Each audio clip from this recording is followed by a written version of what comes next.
نحمد الله العظيم ونصلي ونسلم على رسوله الكريم أما بعد فأعوذ بالله من الشيطان الرجيم بسم الله الرحمن الرحيم وقال الذين أوتوا العلم ويلكم ثواب الله خير لمن آمن وعمل صالحا صدق الله مولانا العظيم وصدق رسوله النبي الكريم ونحن على ذلك من الشاهدين والشاكرين والحمد لله رب العالمين.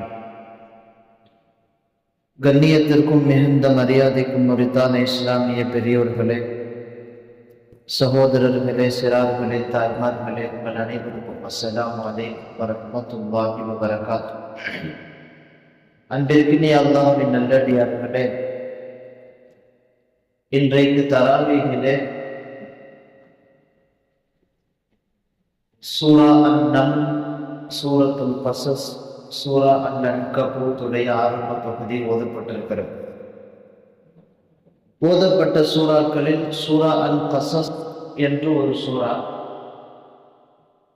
அந்த சூறாவிலே அல்லாஹ் ஜல்ல ஷானுஹு வ தஆலா ஹஜ்ரத் மூஸா அலைஹிஸ்ஸலாமினுடைய வரலாற்றை,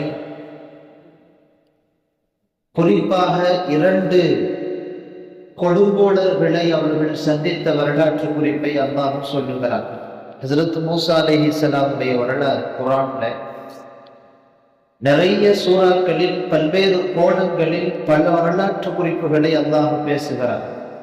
ஏன்னா ஹஜ்ரத் மூஸா அலைஹிஸ்ஸலாம் அவர்கள் நபிகள் நாயகம் ஸல்லல்லாஹு அலைஹி வஸல்லம் அவர்களுக்கு பின்னால் மிகப்பெரிய சமுதாயத்தை கொண்டவர்கள்.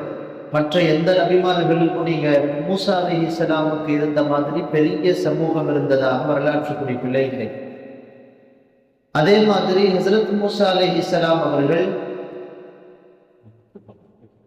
4 எதிரிகளை அவர்களுடைய காலத்திலே பெரும் எதிரிகளை சந்தித்தார். ஃபிரௌன், ஹாமான், இந்த 2 பேருமே காஃபிர்கள். ஹஜ்ரத் மூஸா அலைஹிஸ்ஸலாம் அவர்களுக்கு முழுக்க எதிர்ப்பாக இருந்தவர்கள். இன்னொரு 2 பேர் காரூன், சாமிரி என்று 2 பேர்.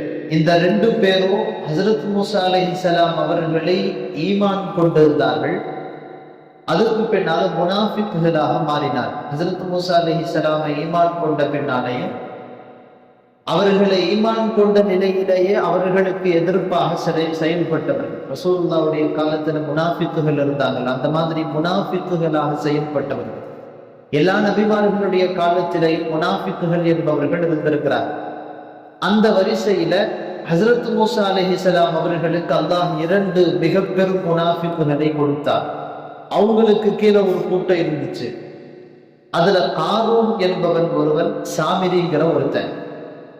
இந்த சூறாவுல சூரா அல் கஸஸ்ல அல்லாஹ் ஜல்ல ஷானுஹு வ தஆலா ஃபிரௌனோடு ஹஜ்ரத் மூஸா அலைஹிஸ்ஸலாம் அவர்கள் சந்தித்த இன்னல்களையும், காரூனோடு சந்தித்த இன்னல்களையும், ஃபிரௌனுடைய முடிவு எப்படி இருந்தது என்பதையும், காரூனுடைய முடிவு எப்படி இருந்தது என்பதையும் பேசுகிறார். இந்த சூரா அல் கஸஸ் இறங்கின வரலாற்று குறிப்பு முஃபஸ்ஸிர்கள் எழுதுகிறாங்க. ரசூல் ஸல்லல்லாஹு அலைஹி வஸல்லம் அவர்கள் மக்காவில இருந்து மதீனாவுக்கு ஹிஜ்ரத் செய்து போகிற போது இந்த வசனங்கள் இறங்குகிறது. ரசூல் ஸல்லல்லாஹு அலைஹி வஸல்லம் அவர்கள் மதீனாவுக்கு போன பின்னால பல்வேறு கோணங்களில இருந்து எதிரிகளை சந்திக்க வேண்டி இருக்கும். ஒரு பக்கம் அவங்கள நேர்ல எதிர்க்கக்கூடிய ஒரு கூட்டம் இருக்கும். அதே மாதிரி அவர்களுக்குள்ளேயே இஸ்லாத்தை ஏற்றுக்கொண்டதாக தங்களை சொல்லிக் கொண்டு முனாஃபிக்குகள் நிறைய பேர் இருப்பார்கள். இப்படி 2 கூட்டத்தார்கள் நபிகள் நாயகம் ஸல்லல்லாஹு அலைஹி வஸல்லம் அவர்கள் அவங்களை சந்திக்க போறாங்கன்ற இஷாரா, சைக்கினையை அல்லாஹ் ஜல்ல ஷானுஹு வ தஆலா இந்த சூறாக்களின் வாயிலாக ரசூலுல்லாஹ்வுக்கு சொல்றான் அப்படின்னு சொல்லி முஃபஸ்ஸிர்கள் எழுதுறாங்க. அதுல இந்த சூறாவிலே சொல்லப்பட்ட மிக முக்கியமான வரலாற்று குறிப்புன்னு சொன்னா காரூனுடைய வரலாறு. காரூனை பத்தி வருது. அல்லாஹ் ஜல்ல ஷானுஹு வ தஆலா அவனுக்கு மிகப்பெரிய பொருள் செல்வத்தை கொடுத்திருந்தான். வரலாற்று குறிப்புகளில் எழுதுகிறார்கள், அவனுடைய ஒட்டகம், அவனுடைய பொருளுடைய அவனுடைய கசானாவுடைய சாவிகளை சுமக்கிற ஒட்டகங்கள் மட்டும் 80 ஒட்டகங்கள் இருந்துச்சு. மிகப்பெரிய செல்வத்துக்கு சொந்தக்காரன்.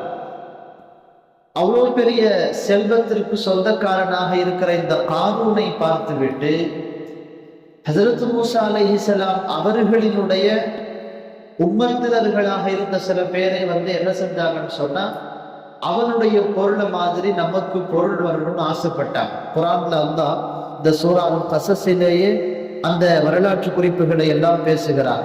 யா லைத லனா மிஸ்லமா ஊதிய காரூன் இன்னஹு லது ஹத்தின் அதீம்.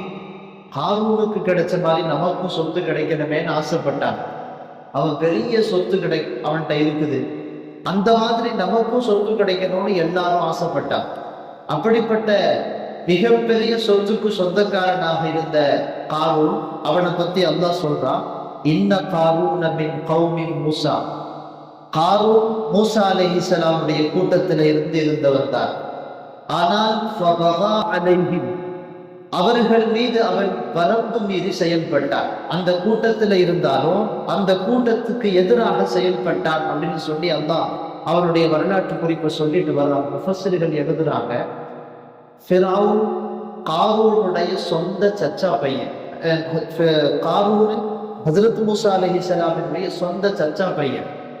எப்படி ஹாரூன் அலைஹிஸ்ஸலாமும் மூசா அலைஹிஸ்ஸலாமுடைய சொந்த சச்சா பையன் தான். இவனும் மூசா அலைஹிஸ்ஸலாமுடைய சொந்த சச்சா பையன். நம்ம இங்கிலீஷ்லாம் கசின்னு சொல்றோம்ல, அந்த மாதிரி மூசா அலைஹிஸ்ஸலாமுடைய கசின். அந்த மூசா அலைஹிஸ்ஸலாமுடைய சொந்தத்தில் இருக்கிற காரூன் ஹாரூன் அலைஹிஸ்ஸலாமை பார்த்து அவனுக்கு ஒரு போராம். என்னன்னா, ஹஜ்ரத் மூசா அலைஹிஸ்ஸலாம் அவங்களுடைய அந்த தாவத்துடைய பணியில ஹாரூன் அலைஹிஸ்ஸலாம் அவர்களை தங்களோடு உதவிக்கு வைத்துக் கொண்டு அவங்க போகக்கூடிய எல்லா இடங்களுக்கும் இவங்களை கூப்பிட்டு போறாங்க. அவங்களுக்கு ஒரு தனி மரியாதை அந்த கூட்டத்துல ஹாரூன் அலைஹிஸ்ஸலாமுக்கு இருக்குது. காரூன்ட்ட எவ்வளவு பெரிய பொருளாதாரம் இருந்தாலும் ஹாரூன் அலைஹிஸ்ஸலாமுக்கு கிடைக்கிற அந்த மரியாதைலாம் இவனுக்கு கிடைக்க மாட்டேங்குது. அப்படிங்கிறதுனால பொதுவாகவே பொருள் இருந்துச்சுன்னு சொன்னா மரியாதை மனிதன் எதிர்பார்ப்பான், அது இயல்பு. ஒரு சில பேர் அதுல விதிவிலக்காக இருக்கலாம். பொதுவாக பொருளாதாரம் உயர்கிற போது பதவிகள் மரியாதை வேண்டும் என்று மனிதன் விரும்புவார். ஹாரூனுக்கும் அதே அடிப்படையில் ஆசை இருந்தது, தனக்கும் மரியாதை வேண்டும். தன்னுடைய மரியாதையை எதிர்பார்க்கிற அந்த பெயரில் தன்னுடைய பொருளாதாரத்தை சேர்த்துக்கிட்டே இருக்கிறான். ஒரு கட்டத்தில் அல்லாஹ் ஜல்ல ஷானுஹு தஆலா மூசா அலைஹிஸ்ஸலாமின் வாயிலாக காரூனுக்கு கட்டளை சொல்லுகிறார், நீ உன்னுடைய பொருளின் 4ல் 1 பங்கு, இப்ப நாம ஸகாத் கொடுக்குறோம்ல 40ல் 1 பங்கு தான். இதுக்கே நமக்கு அடிவேர்லாம் கலக்குது. பெருசா பொருள் இருக்கிறவங்க நீங்க பாத்தீங்கன்னு சொன்னா அவங்களுடைய ஜக்காத் அவங்க கழட்ட வேண்டியது பெரிய அமௌண்ட் கழட்ட வேண்டியது. ஒருத்தர்கிட்ட 1 கோடி ரூபாய் இருக்குன்னு வைங்கல, அவர் 2.5 லட்சம் ரூபாய் ஜக்காத்து கொடுக்கணும். அப்போ பெரிய அமௌண்ட் இருக்கும் போது அதனுடைய ஜக்காத்து கொடுக்கணும் அப்படிங்கிறதும் பெரிய அமௌண்டா இருக்கும். காரூனுக்கு அல்லாஹ் என்ன சொன்னா, உங்களுடைய பொருளில் 4ல் 1 பங்கு, 40ல் 1 பங்கு இல்லை, 4ல் 1 பங்கை ஜக்காத்து கொடுக்க வேண்டும். ஏழை எளியவர்களுக்கு பிரித்து கொடுக்க வேண்டும். நம்மளுக்கு வருஷம் கொடுக்கணும். காரூனுக்கு அப்பதான் முதல்ல அல்லாஹ் சொல்றான், ஒரு தடவை தான், வருஷம் கொடுக்கணுங்கிற சட்டம்லாம் இல்லை. ஹஜ்ரத் மூசா அலைஹிஸ்ஸலாம் அவனுடைய பொருளின் 4ல் 1 பங்கை ஏழைகளுக்கு கொடுன்னு சொன்னாங்க. அவன் கேட்க தயாராக இல்லை. கடைசியாக மூசா அலைஹிஸ்ஸலாம் அவர்கள் மீது சில இட்டுக்கட்டுகளை அவன் கட்டினான். ஒரு பெண்ணை கொண்டு அந்த பெண்ணை மூசா அலைஹிஸ்ஸலாம் தவறாக நடந்ததாக சொல்ல வைத்தார். கடைசியில் மூசா அலைஹிஸ்ஸலாம் அந்த சபையில அந்த பெண்ணுடைய வாயில இருந்து காரூனால நான் ஏவி விடப்பட்டவன் என்று சொல்ல வைத்து கடைசியாக காரூன் அந்த சபையில வைத்து மூசா அலைஹிஸ்ஸலாம் அவர்கள் அல்லாஹ்ட்ட கேட்கிறாங்க, யா அல்லாஹ் எனக்கு பூமியை கட்டுப்படுத்துகிற சக்தியை கொடு.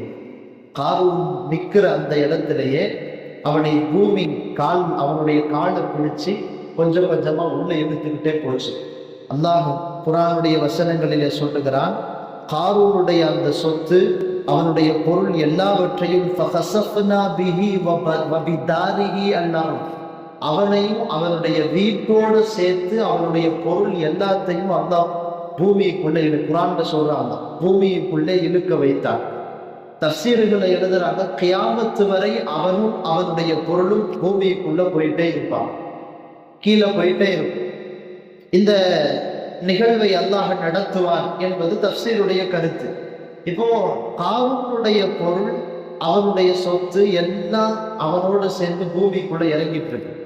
காரூனுடைய வரலாற்று நிகழ்வை அல்லாஹ் குரானில சொல்லிவிட்டு இந்த காரூனுடைய முடிவை பார்த்த அந்த மக்கள், யாரெல்லாம் நாமளும் காரூன் மாதிரி பெரிய பணக்காரர்களா இருக்கணும்னு நினைச்சாங்களோ அவங்களுடைய வாயிலிருந்தே வந்துச்சு. அல்லாஹ் குரான்ல பதிவு செய்யறான், லவ்லா இன் மன்னல்லாஹு அலைனா லஃபஸிஃப பினா. நல்ல வேளை அல்லாஹ் நமக்கும் இந்த மாதிரி பொருளை கொடுத்திருந்தாண்டா நாமளும் இந்த மாதிரி பூமிக்குள்ள இழுக்கப்பட்டிருப்போம் என்று தங்களுடைய அந்த முன்னால் இருந்த ஆசையை கைசேதமாக வெளிப்படுத்தினார்கள் என்று அல்லாஹ் அந்த வரலாற்று குறிப்பை முடிக்கிறார்.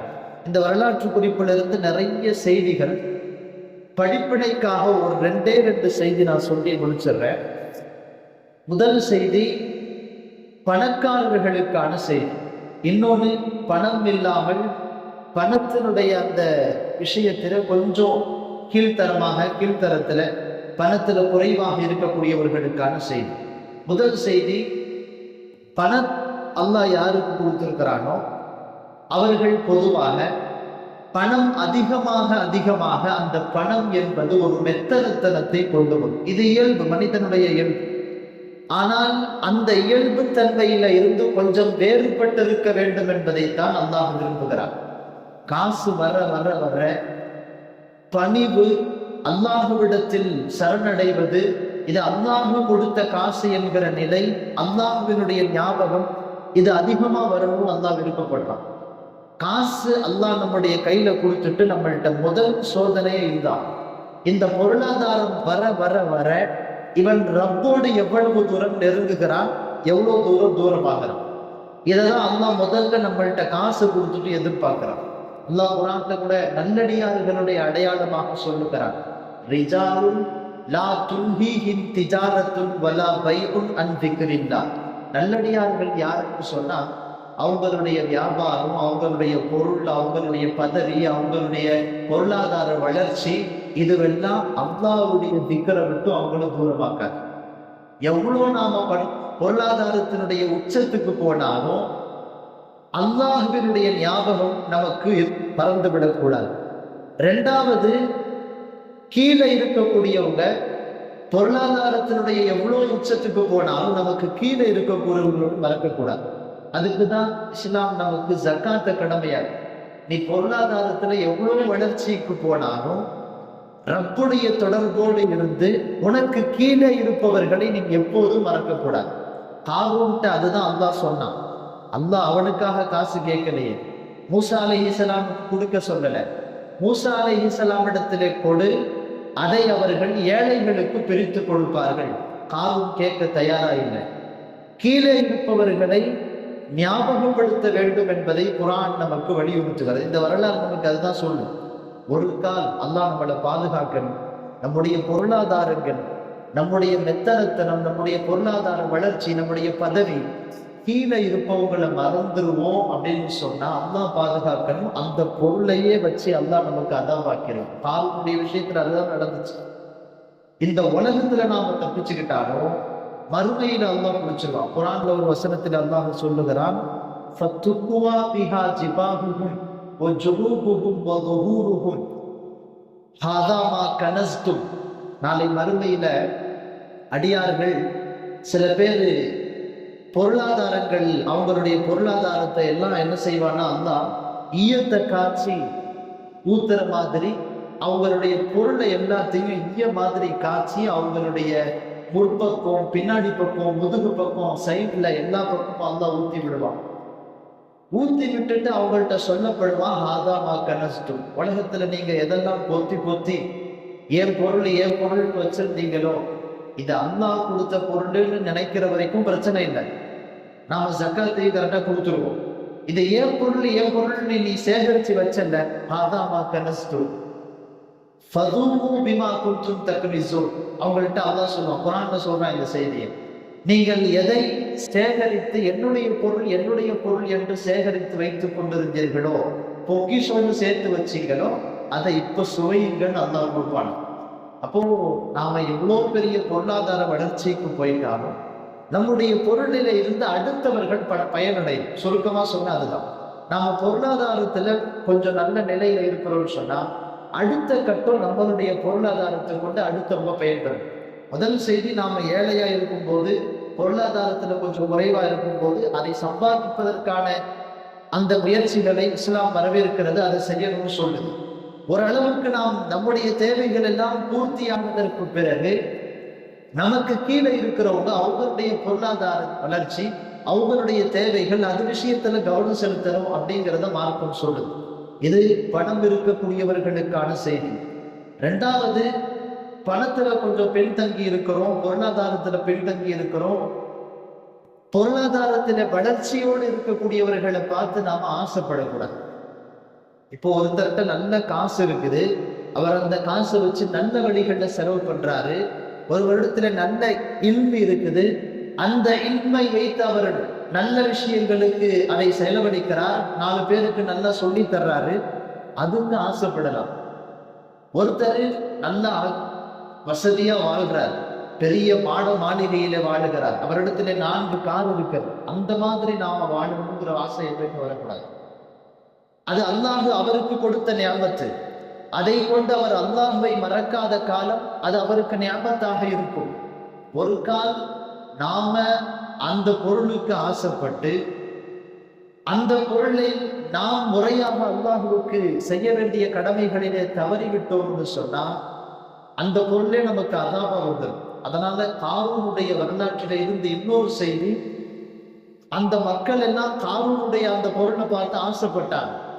ஆனால் காரூனுக்கு அவன் முறையாக அந்த பொருளை பயன்படுத்தாம அல்லாஹ்வுடைய கட்டளைக்கு கட்டுப்படாம போனப்ப அந்த பொருள் அவனுக்கு அதாபாக ஆன போது அந்த மக்கள் எல்லாம் கை சேதப்பட்டார். அப்படி ஒரு கை சேதப்பட்ட சூழல்கள் நம்முடைய ஆசைகளுக்கு வந்துடக்கூடாது.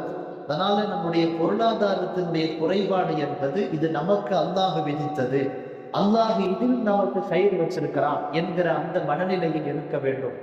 காசு வருகிற போது, பொருளாதாரங்கள் வருகிற போது நமக்கு கீழே இருப்பவர்களை எந்த காலத்திலும் மறந்துவிடக் கூடாது என்கிற ஆழமான செய்தியை காவலுடைய இந்த வரலாறு நமக்கு சொல்லித் தருகிறது.